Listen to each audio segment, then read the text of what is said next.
So you're ready to publish your book on Amazon KDP, but hold on. I'm going to share with you 10 things you should do before hitting that publish button.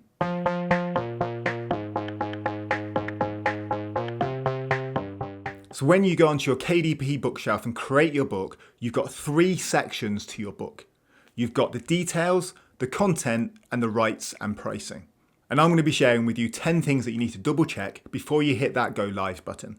Okay, so first things first, you've got your book title and your subtitle. So here's one of mine, for example. So it's called Minimalist Boho Colouring Book for Teens and Adults.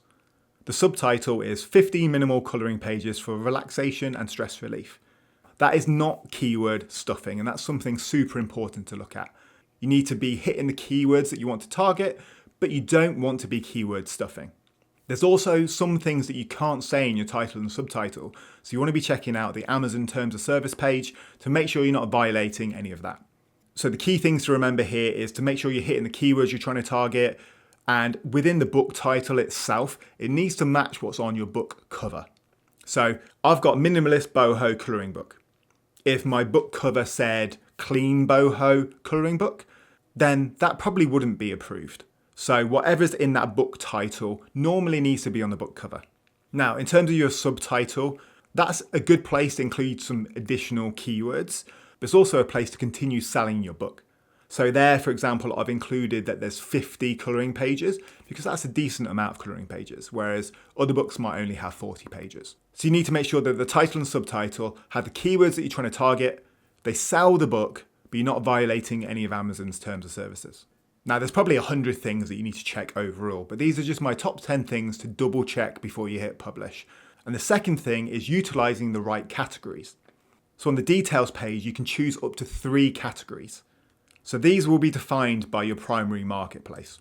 So if you're on Amazon.com, you'll have different categories to choose from than if you're on Amazon.co.uk, for example. So you need to make sure that you're selecting that primary marketplace correctly, and then you can choose your categories.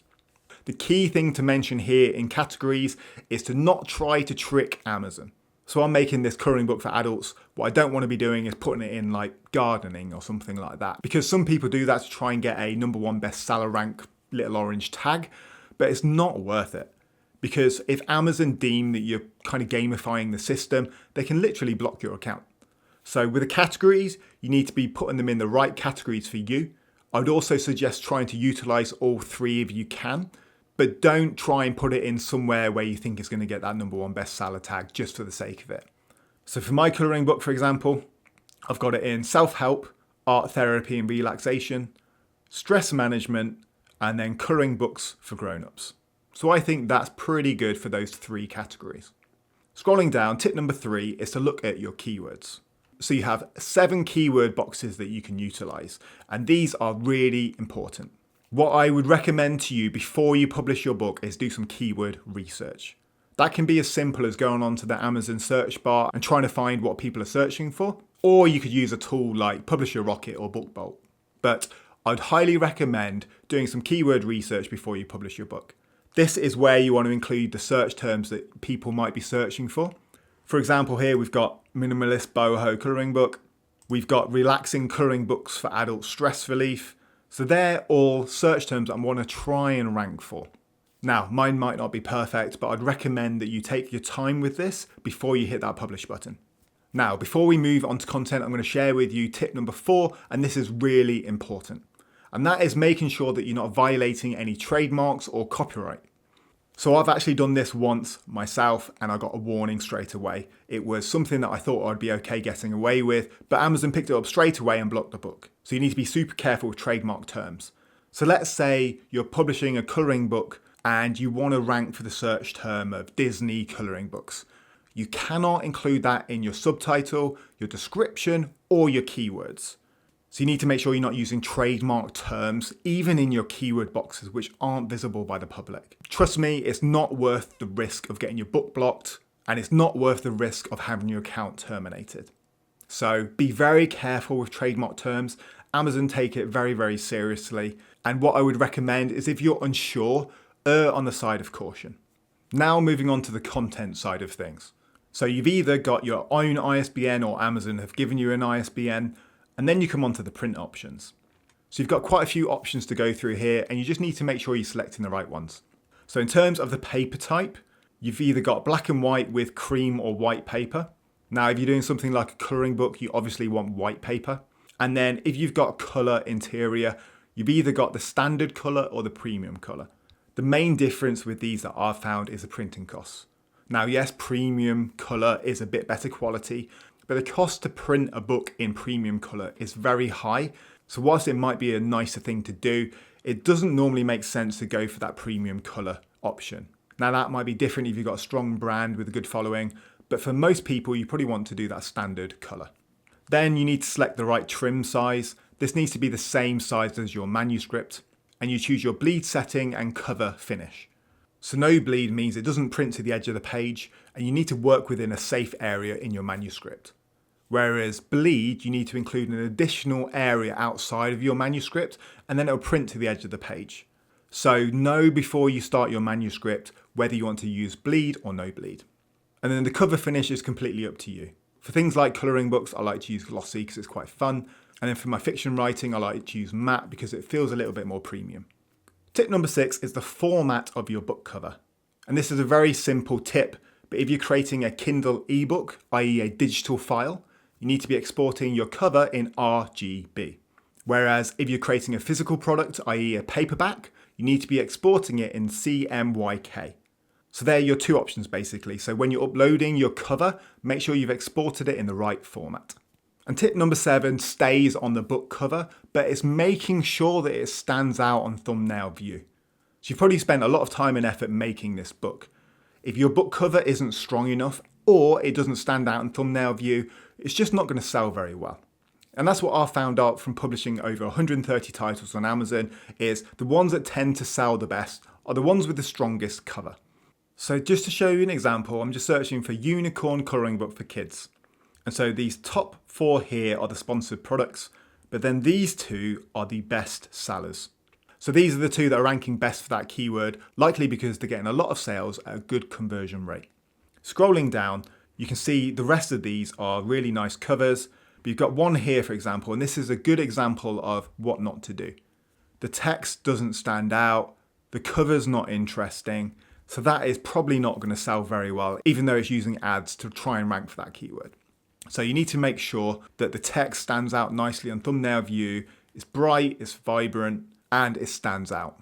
One thing that I like to do to test this is just do a screenshot of that and drop your book cover in there. If you think it stands out, if you think it's better than what's already out there, you're good to go. But if you're looking at it and honestly you think it doesn't really stand out against your competitors, it's probably worthwhile either going again or tweaking it further to try and make it stand out. Because at the end of the day, that's how so many people shop on Amazon. They see the book cover and then they decide whether to click on it or not. So your book cover is extremely important. Make sure that you've tweaked it, make sure you're really happy with it before you go live. When you're happy with your book cover, you come down to this AI generated content section. And so this is really important. And a lot of people are a bit scared of this and they think that if I say it's made with AI that it won't rank well on Amazon. And I can tell you from experience, that's just not the case. I think what Amazon are doing here is mostly a data collection thing. So what I would advise you strongly to do is be honest. I would try not to lie and try and deceive Amazon, because if you're caught out, your account's going to be banned. So you've got 2 options. You can either say there was no AI used in this, or yes, I used AI. So you need to declare whether you used any text, image, or translation tools. So text would be something like ChatGPT, and images would be something like Midjourney, for example. If you're creating a colouring book using AI, then you need to select the many AI generated images section. As mentioned, I've not seen any negatives of ticking this yet, so fingers crossed it's just a data collecting exercise. And I'm thinking that maybe in the future Amazon might have a tick box down the side where you can select AI or not AI generated. So that might be one thing to consider in the future, but I would recommend being honest with Amazon. The 9th thing to do is click that launch previewer button. Now Amazon makes you click that before submitting, but make sure you go through it with a fine tooth comb. So here's this colouring book, for example. And when I first uploaded this, the K on colouring book was cut off. And if I didn't check that, that would create a bad customer experience, right? So that's one little thing that I had to tweak and re-upload. But what you want to do is make sure there's nothing outside the dotted lines and that everything looks exactly how it should. So I would make sure to go through here, make sure there's no inconsistencies, and this is where you do those final checks before hitting publish. And then that brings me on to the 10th and final tip, and that is effective pricing. So on the third page here, you get to select your pricing for different marketplaces. And what you need to do is look at what other people are doing and making sure that you're not pricing yourself out of sales. Because those unicorn colouring books, for example, the two top ones here are selling for $5.99 and $7.99, whereas this one here has priced itself at $12.99. So not only does it have a not very good cover in my opinion, but it's also pricing itself out of sales. Now there's definitely different pricing strategies you could utilize, but generally looking at these here, you'd probably want to price it between $5.99 and $7 or $8.99. If you're pricing it at over $10, you're probably not going to get many sales. So what I would recommend is in the US and the UK, maybe in Canada, wherever you're trying to sell your book, just double check the prices on that first page and then make sure you're pricing effectively within that range that you can find. Some people suggest going cheaper when you first launch your book, try and get some sales and reviews and then bumping it up. So that's one strategy, or you could just go in at a price that you think works well for you. But yeah, make sure you're pricing your books effectively right from the start. And that's it. Those are my 10 things to double check when you're uploading to Amazon before you hit that publish button. Now, I know I've probably missed a few important ones, so please add some more down in the comments below and let's help everyone out in this fantastic community. But I hope this video is useful. Don't forget to hit that like and subscribe button, and I'll see you in the next one.